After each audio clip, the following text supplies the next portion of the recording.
the assassination of Charlie Kirk, the report from Henry Ford Medical Hospital regarding vaccine safety and efficacy, and government whistleblower testimony regarding UFOs. This week on the David Rutherford Show. What's up, team? It is with an incredibly somber emotion that I'm reporting today in our week in review. I think before we even begin, I think it's important that all of you and I'm sure you've already gone through a profound amount of reflection.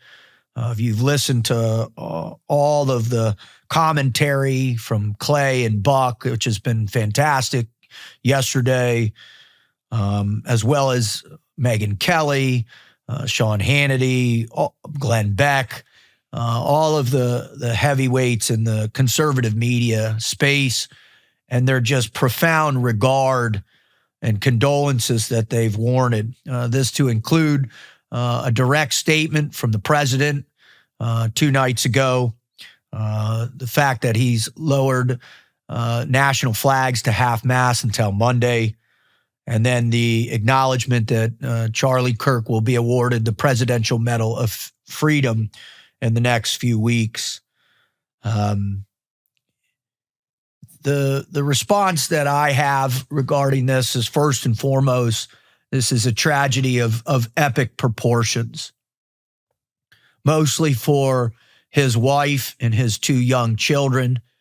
It's been visually apparent of Charlie's profound faith in Jesus Christ, and how that plays a role as a father and a husband. I think anybody that's lost a significant other, a spouse or child, recognizes the sheer magnitude of this devastation. So it's critical that in some capacity within all of us, we acknowledge this tremendous tragedy and loss for those 2 children and his wife and immediate family members and close friends. If you're not familiar with who Charlie Kirk was, he was an absolute juggernaut in the conservative movement, most particularly in the MAGA movement. And what made Charlie so special in my mind was that his main focus was to bring discourse back to the political atmosphere, to get rid of the tyranny which had taken place within cancel culture, the woke left radical progressivism, not only on college campuses, but within podcasts and talk show hosts and political pundits and actors and politicians, and all of the vitriol and the insidiousness that had emerged in our society, or has emerged and is definitely present in our society. And what Charlie did was Charlie went to the heart of discourse. His whole methodology was to get people to have emotionally in control conversations about people's points. And the place where he was able to have the greatest impact is on college campuses. If you have been paying attention in any way, shape, or form, it is beyond a shadow of a doubt that most colleges and universities around the country, their professor staff and administrative staff is overwhelmingly left in their approach in terms of whether just middle-of-the-road liberal or radical ideological progressivism, outright communism, socialism, that type of thing. If your kids have gone to college over the last 20 years, you know that to be consequentially true, as we see it emerging in the next generation trying to project American socialism as an absolute possibility. And we've seen this indoctrination manifest itself in all these different movements, right? And all their ideological frameworks and stoked by these influences that they've been kind of captured by. And Charlie took TPSU, or Turning Point USA. And, he went out and Charlie started this at basically 18 years old and with an activist named Bill Montgomery in suburban Chicago, basically in his garage. He got some initial funding from Republican donor Foster Friess, whom he met at the Republican National Convention. Other figures include Ginny Thomas. Now, he built this thing and really kind of launched it to another degree in his colluding with campaigns Ted Cruz and Mark Rubio in the 2016 campaign. He was also a staffer and offered to expense for pro-Trump events, which was very focused on the IRS violations that had taken place. In 17, he appointed Tyler Boyer as the chief operating officer, which really began to blossom and raise funds for Turning Point. In 2018, revenues reached $28.5 million, with Charlie at the helm of this, really spearheading this movement. 2019, TPSU hires Benny Johnson as chief creative officer, and really communications director Candace Owens, and really kind of projected this to another level. At that time, the Anti-Defamation League labeled TPSU as an alt-right, criticizing affiliations with far-right figures, including Donald Trump. In 2020, ProPublica reports questionable financial practices. 2021, Kirk comments that not all January 6th Capitol riot participants were insurrectionists. What I really you got to understand is that Charlie Kirk was in the midst of building this organ. He was at the forefront of all of these targeted groups, right? These groups that were really attacking the conservative movement in every way, trying to dismantle it, trying to cancel it, right? He continued to build that. I think in 2024, they played a massive, massive role in the reelection of President Trump, which was pretty amazing. What's interesting is, and he has been stated, in these interviews that he'd done recently, was that, he began to notice from the first college campuses that he would show up and debate these kids openly in these public forums in the parks and center areas around these universities. He would debate kids about their radical ideas. And, he said it overwhelmingly at first, it was leftist liberal ideas against a very small people who were willing to take that fight to where it was. And he said by 2025, that had shifted, and there was a radical shift within young people around America. I think President Trump validated that by his comments to the American public 2 nights ago, suggesting that there would be no other person that could fill the shoes of Charlie Kirk, even going so far as to say that there was a high probability that Charlie Kirk could have been the president of the United States at some time in the future. When you look at the landscape of those people who have had the most profound impact on the American right over the last 5 years, in particular, COVID, post-COVID, you have to include Charlie Kirk at the pinnacle of that short, small list. Charlie Kirk, Tucker Carlson, Steve Bannon, you can argue even Sean Ryan, Joe Rogan, these juggernauts in conservative traditional values. And I think what made Charlie even more remarkable is that he was unafraid to go into the lion's den, right? To walk with Christ as his shield and the armor of Christ's love around him, and go into the heart of this fomenting, crazy, ideological cult, if you will, preaching not only his faith in Christ, but preaching his faith in conservative values like family and children and the commitment to that nuclear family and what keeps society and civilization right. Now, I think the other profound reality about Charlie's influence was that he was absolutely just incredible at debating, right? He was a master orator, if you will. He could, talk down any barking, imbecilic young person who's just, spewing whatever they'd been force-fed on their college campus, right? And he had a legitimate, I think, somewhat respectful response to these people. And as a result, he was labeled a Nazi, a white supremacist, a white nationalist, a Christian nationalist, a fascist, and every type of this there is as a result.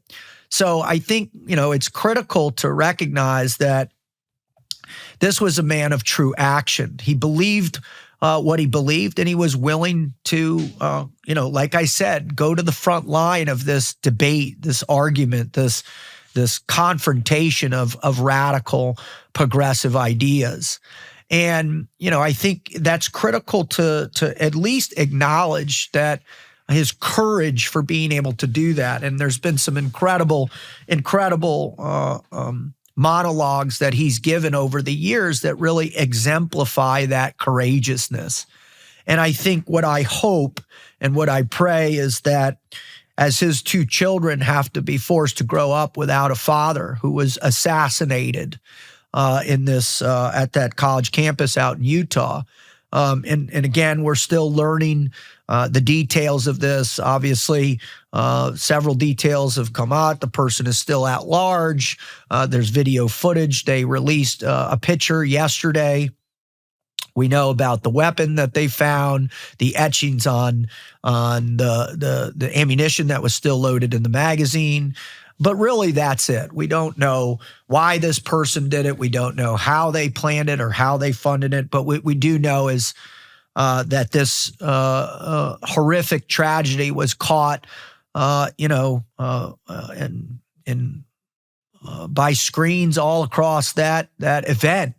And, when I got home that night and brought it up at family dinner to my children, 2 out of my 4 daughters had already seen the up-close version of his being shot in the neck and the just powerful, devastating impact of his carotid artery and what took place after that wound. The aftermath of that, I think, has really been pretty profound, and what many people on the internet are calling for is a turning point in American consciousness. And I gave released a show about that just a few days ago. And that was Jordy and I were talking about that. The timing of what's taking place right now is pretty cataclysmic.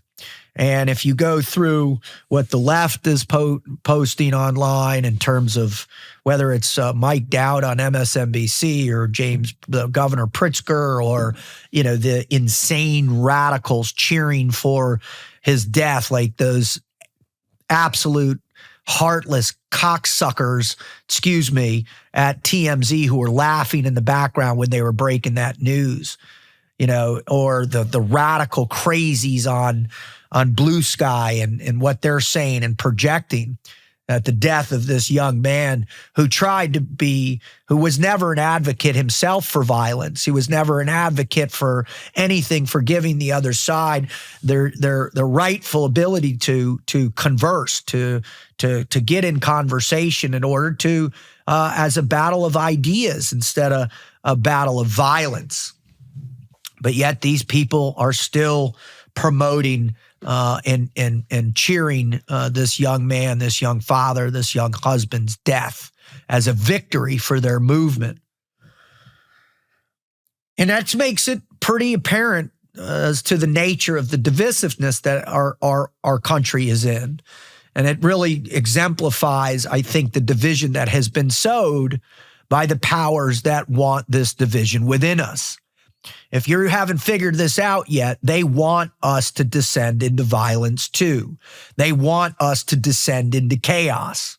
And I'm not saying that it's not going to happen. And I am saying prepare yourself. I am saying that you should absolutely train, that you should be prepared, that you should protect your women and children and protect your communities, that you should actively engage in carrying a weapon as much as possible out there and adhere to the Second Amendment rights, because this is the reality. I immediately, after finding out, reached out to my very close friends who are very high on the stage of conservative media and really voiced my concerns. And luckily they're all over it, and they are fortifying their existence in ways that they will become hard targets, which they should be, because of the willful evolution of political violence that's upticking. And you have to recognize that political violence is not new. Political violence has existed for as long as violence has existed. In fact, it's probably a cornerstone of all warfare at some time was initiated through this political type of violence, right? It's what ultimately descends into madness or societal collapse and madness. You had Mahatma Gandhi in 1948, Patrice Lumumba, the Congolese prime minister, in 61, John F. Kennedy in 63, Malcolm X in 65, Martin Luther King in 68, Robert F. Kennedy in 68, Anwar Sadat in 81, Indira Gandhi in 84, Rajiv Gandhi in 91, Itzhak Rabin in 95. In the 21st century, Laurent Desire Kabila, the DR Congo president, Pim Fortuyn, the Dutch politician in 2002, Anna Politkovskaya, a Russian journalist in 2006, Benazir Bhutto, the Pakistani opposition leader in 2007, Mohsen Fakhrizadeh, I didn't think I said that right, in 2020, Shinzo Abe in 2022, David Ames, UK MP, stabbed in 21, Melissa Hortman, right, in Minnesota 2025, and Charlie Kirk just the other day. This is the reality of politics, is that when you whip groups of people into a frenzy and you continue to tell them that the other side is trying to kill them, trying to destroy them, trying to reduce them to the ashes of history in terms of their ideology, or you label the opposition as tyrannical, Nazis, communists, whatever, what do you think's going to happen, in particular with young people who are so easily influenced? They're going to become radicalized, and that's what's taken place. Now, as a result of Charlie's unfortunate and tragic death and assassination, what's going to happen? The already people on the right now, the hard right, are being radicalized themselves. They're calling for enough is enough. They're calling for an armed stance or resistance, or in some cases going out and attacking, hunting the other side down. This is not what we probably need to do, right? This is what the powers that want to control us, that pit us against each other, that's what they want. So constrain yourself. I'm not saying don't arm yourself. I'm not saying don't prepare yourself. I'm not saying you shouldn't be mad. You should be pissed off. But the way that you counter this movement is by doing exactly what Charlie Kirk did, was you strengthen your faith, you strengthen your family, and you strengthen your belief systems, and then you have the courage to take those belief systems to the public forum and to stand up for what you believe in and to debate the other side in a battle of ideas and not of weapons and violence. So, and again, I just want all of us to consider what it would be like for us to lose our spouse or a loved one or a child to unnecessary political violence or any type of activistic violence that only leads to more death and destruction. To temper that desire, to sit back and to fight for what you believe in, but through healthy discourse and political activism. God bless you, Charlie. I hope Christ has found a real warrior for faith, and we will continue to preach your message. God bless you, and God bless your family. The other thing that I thought was absolutely fascinating this week was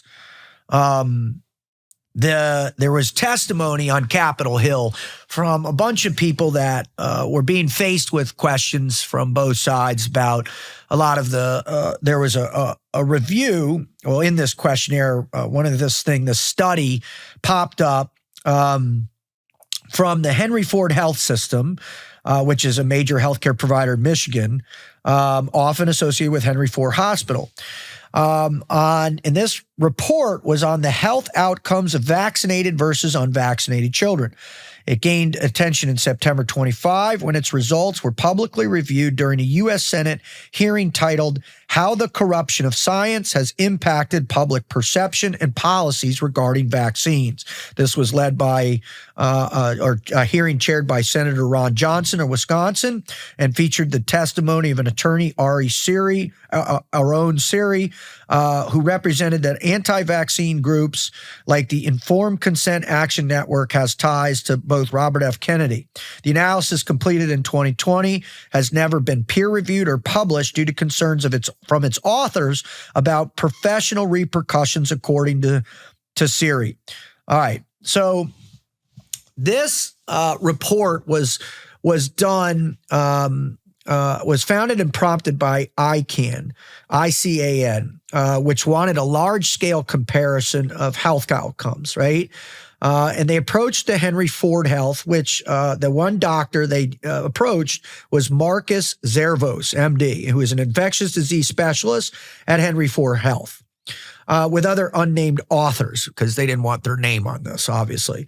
So the data collection spanned from 2017 to 2020. But when the analysis was completed in 2020, it was shelved, and the results were shared privately with ICANN, but not submitted for publication. This is the largest U.S. birth cohort study of its kind. 18,468 people who had been vaccinated versus, I think, 2,000 people who had been unvaccinated. All right, these were through child vaccine schedules, not specifically COVID-19, but the other ones. So it goes into a different, and you can look all this up, the methodology. But here are some of the key findings that this lawyer Suri brought forth, right? Overall chronic conditions, 57% of vaccinated children had at least one chronic health condition, often multiple, compared to 17% of the unvaccinated children, which was 2.48 times higher likelihood for the vaccinated kids. Neurodevelopmental disorders. Vaccinated children were 453% more likely to be diagnosed with higher rates of ADHD or learning disabilities. Specific conditions. Allergies, 4.5 times higher in the vaccinated. Asthma, 2.9 times higher. Ear infections, 2.5 times higher. It did say there was no association found with autism specifically per the data. One of the implications for, the pro-vaccine injury perspective, and this is what this guy argued, was the results showed irrefutable vaccine harm, suppressed due to fear of backlash. He claimed it warrants halting routine vaccinations and investigating causation, right? And the hearing framed it as evidence of corruption in science. All right. This has been really at the core of the backlash of what Robert F. Kennedy is doing. Everybody believes he's going to go in. He's anti-vax. He's kicking out all the people in the CDC and all the different HHS, and he's kicking out all these doctors who support vaccines. And he himself has said, I do support vaccines. We just need better testing. And if you have ever listened or read any of his papers or books, the reality is almost none of these vaccines have been tested in the proper way that science should have tested these with the safety measures. And the other reality is that what came out is there's also never been a cumulative test that says, all right, does the impact from the vaccine schedule have long-term effects on children and becoming young adults versus kids who didn't get it, vaccine versus unvaccinated? Now, here are some criticisms of it. There was methodological, God bless me for trying to say that, holy cow, that were flaws in this. It was lack of a peer-reviewed, so it wasn't pre-reviewed. It said there was bias in presentation of the findings. Henry Ford's response was interesting. No official comment. The system promotes vaccines on its site, emphasizing safety and debunking myths. Saying there was no autism links, and then scientific consensus, body like the CDC, the ACIP, affirmed vaccines prevent far more harm than they cause. This analysis doesn't alter that per critics. I think what everybody is imagining is that there's going to be some aha moment of vaccine efficacy in the next several months, where everybody, and I think the main one that the anti-vax community, or not even anti, but just like, hey, what's going on? Why are our children sicker? Why was it, 1 in 10,000 kids prior to 1987 or whenever the schedule ballooned up, kids had autism, and now it's 1 in 36 or 1 in some ungodly amount of number, right? And in some areas, it's like even lower than that. What has happened to our children? Why are they immune deficient? Why are they having these chronic diseases? We're supposedly the most advanced healthcare system in the entire world. But since these vaccines have been initiated, our children have categorically gotten sicker. And so what I think people are looking for, in particular with the autism correlation, is that there's going to be a smoking gun with this. What I do believe is coming is that there's going to be a very significant investigation into all of these things. I think there is no reversal of that which is going to take place. I think the Maha movement is firmly entrenched, and that is going to happen. In fact, from what I understand, there is an investigation going on against the correlation of vaccines and autism. So I know that's taken place. What is happening though is there is a movement growing in the Maha movement, and I think that's a positive thing. However, I also believe we need to have a lot more of a scientific approach to this. We need to do the analysis. We need to hold our anger in check until we actually see a legitimate safety study done on these vaccines that's proper, fulfilled, and against a large portion of a population of young people who have been vaccinated versus unvaccinated. So this debate is continuing, but that's what took place. All right. The next one was testimony of unidentified anomalous phenomena, UAP, formerly known as UFOs. This took place on September 9th during a hearing held by U.S. House Oversight and Government Reform Committee's task force on the declassification of federal secrets. Now, if you saw Congresswoman Luna's interview with Joe Rogan, I mean, she was pretty much going all in saying, guess what? This is real. This is out there. As I listened to some of the testimony of these people, I think it's pretty conclusive that there are top secret programs taking place. There have been for long, long periods of time. There is technology, which has now been verified by President Trump on multiple occasions, that exceeds anything that we believe we have ever been able to do or concoct in a way that just would, blow away the competition, if you will. So like we possess technology that none of our enemies or allies or anybody else has. And I think everybody's pretty comfortable with that, except Jordy, right? Jordy, you're not there. I'm not fully convinced on the alien story, but maybe this will do it. God bless you for saying maybe this will do it, right?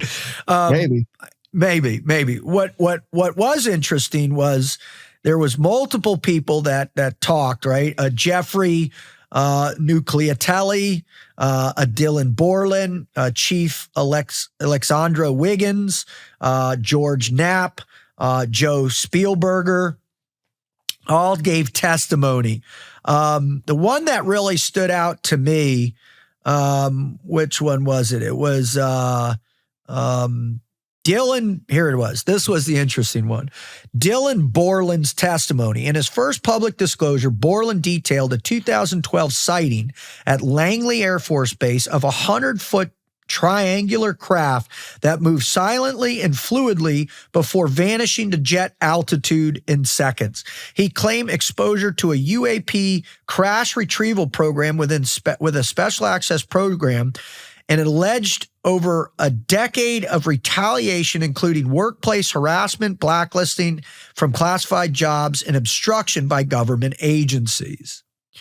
So the other one, which was pretty radical, if you saw this, Jordy, I don't know if you saw this one, but this one was wild to me.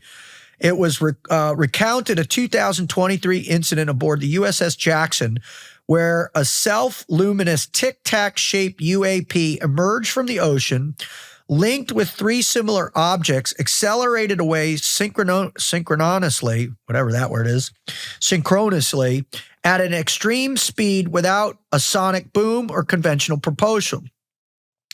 Right? That was interesting. And then there was another one where one of these things was shot with one of our most advanced missile systems, and the missile broke in two when it hit it. This is what it was. A highlight of the public debut of video footage introduced by Representative Eric Burlinson, a Republican from Montana, showing a U.S. MQ-9 drone firing a Hellfire missile at a high-speed unidentified orb off Yemeni coast in October 2024. The missile appeared to strike the UAP, but it bounced off without destroying it, with the object continuing its path and seemingly absorbing the debris. Witnesses like Knapp reacted with surprising, noting it kept going, and asked, "What the hell is that?" This footage revived calls for scrutiny of UAPs and greater transparency on military encounters. So, is it real? I believe their technology is absolutely real. I never once saw anything while I served. I never once heard anybody talk about it. So I am by far not an expert. What I can tell you is that there are classified projects so deep in the government that even the people who you would imagine should have access don't have access. And that's the way things work when you have to silo information from your enemies, right? You got Tic Tacs, though? Tic Tacs, bro. They got flying Tic Tacs, bro. They got flying Tic Tacs. So we know that. And flying triangles, apparently. Dude. So we got all kinds of flying geometric objects and breath mints that are out there. So, what do I believe? I believe that we're on the precipice of a shift in consciousness as a result of political violence and escalation, economic calamity, social cultural shifts, illegal immigrant invasion, UAP technology, and possibly the big one everybody thinks is coming is the alien false flag operation that thrusts us into the new world order, if you will. So they do need a good alien false flag. Yeah, it's true. Do you think Elon Musk is going to find aliens? That guy has repeatedly said over and over and over, there is nothing that I have seen. And this guy is well-read, and I know what everybody's saying, but Roddy, he has to say that. If he wants access to the top secret, if he wants to be able to keep building rocket ships to go to Mars and all that, he has to say this, right? He's got to lie, right? Or the NDA, which is he has to lie. So, billionaires certainly have no problem lying in the past, for sure. But I also go, why would he lie? I mean, he did say that the moon landings were real. But again, I know that's being heavily contested online and on X. But again, our job, right, is to offer realistic opinions based around contextual evidence that it actually exists, right? So there may be flying Tic Tacs. That's what we've concluded. There might be. I saw something that looked like a flying Tic Tac, and they presented that in a congressional hearing. So somebody believes. I mean, it is what it is. I think when you have a week like this, and this is also, 9/11 anniversary, when you have such a profound distrust in our institutions that has emerged. Also, there was another story that I want somehow to cover by itself. Catherine Hendridge, in my opinion, one of the top reporters out there. She released an expose which clearly identifies that Saudi people connected to the government and Saudi intelligence had not only supported in multiple ways, but welcomed and potentially were active in the assistance of 2 out of the 6 9/11 pilots in California prior to 9/11, and that is such a massive story that it needs to gain its own time. So I'm trying to put together more on that because I'd like to do. There's been a lot of stuff that's emerged out of the 9/11 debacle and travesty and tragedy and that. So I'm going to restrain myself from going down that rabbit hole right now. But yeah, we will cover that here soon. But when you have that type of week, I think the biggest thing is that people feel overwhelmed. And, obviously my text messages in feed blew up, most importantly about the tragedy, the assassination of Charlie Kirk, and like what happens next? What's going to happen? Are we going to war? Are we going to have a civil war? Are we going to, and I don't know. I really hope not. I mean, the last thing you actually want to see is unrestricted violence in the streets, because your brother, your cousin, your best friend, your children, your wife, your parents, right? People are going to die unnecessarily in the crossfire of this political war, this race war, this financial war that's being fomented way above everybody else's pay grade, right? I mean, this is how nations thrive and collapse, is through this type of societal manipulation. And so, I just go back to, as you are processing all of these things, as you're pausing from what you witnessed in Charlie's horrific death, and you're consumed with that grief, I think it's pivotal that you give yourself pause to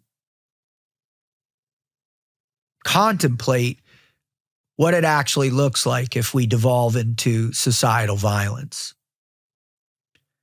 Because the end states of those places, we know what it looks like. And it's devastating. If you don't know, then what I recommend is go back and read some books. Read some books about the cities of Europe, or read about the towns and the farmlands during the Civil War in America, or read about the Revolutionary War and what that did to communities and families and brothers and sisters. And that's what we have to be aware of. So before you start pounding your fists and raising the flag for everybody to get in line and march forth into this battle space where we meet violence with violence, just recognize that this is a slippery slope. And once a society that gets a taste for violence, very little can stop the downfall. And the downfall is not just a few hundred people die as a result. What this will be is ultimately cataclysmic, and a few million people will die. And with the type of weapon systems and craziness that we have, we could far exceed the 75 million that were annihilated during World War II on this next go round. So try and put all that into context as you find yourself poised to lash out at the crazies posting stuff on TikTok or on Instagram or on X. Try and restrain yourself with the faith that Charlie Kirk had. And I know what other people are saying. I'm sick of being the restrained Christian. I want to be the crusader Christian now. I want to fight back. And I hear you, because there's a part of me that wants to fight back as well too. But there's also a part of me that does not want my children to exist in a time of massive bloodshed, pain, and suffering. So may God bless all of you. May God bless Charlie Kirk and his family. And may God bless America, that we may find some temperance in our angers and fears. Thank you.